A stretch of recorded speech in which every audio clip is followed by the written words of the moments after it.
Hi, I'm Ryan Humble, and this has got to be more careful news. Shit, you got to be more careful. A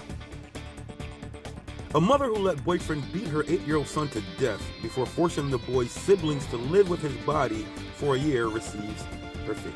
Woman up above, Gloria Williams, did nothing to stop her boyfriend from beating her 8-year-old son, Kendrick Lee, to death, and then forced her 3 other kids to live with the boy's decaying remains.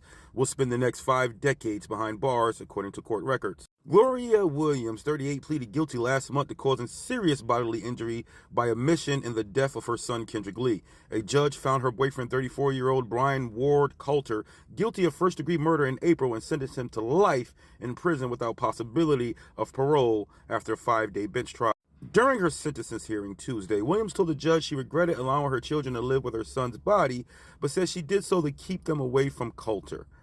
The Houston Chronicle reported, while displaying gruesome and disturbing photos from the scene of the boy from the courtroom during the Coulter's trial, prosecutors refrained from doing so during Williams' 2-day sentencing hearing and instead just showed them to individual witnesses, per the Chronicle. Her defense attorneys reportedly emphasized it was Coulter who dolled up the abuse, while prosecutors highlighted her in action.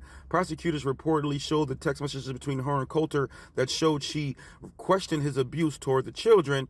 She still professed her love to him.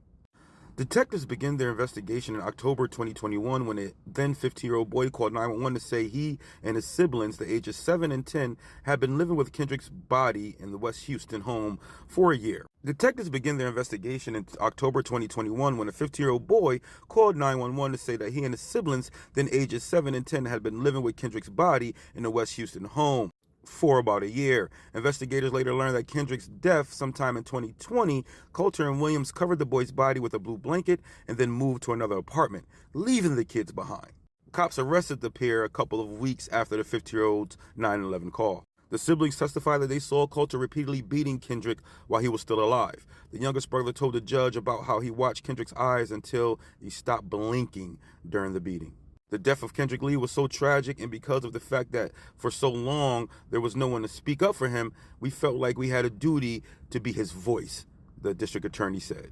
The district attorney also quoted that it was important that we are able to secure justice for him. Councilman Edward Applebaum said, no matter who you are, if you're a human being, the facts of this case would shake you to the core. It's a horrific act. Williams' charges accuse her of failing to protect Kendrick and give him a proper medical care, food, and shelter. Got to be more careful. Such a sad situation. You let this man come in here and take one of your children from you and have the children laying around with the other kids. Y'all move, you and him just move out the house, leave the kids in the house with the big. What the heck? Woo, got to be more careful. I'm Ryan Humble, and this has got to be more careful news. Remember, till I see you, see me, we see each other, you got to be more careful. And keep in mind who you keep around your kids.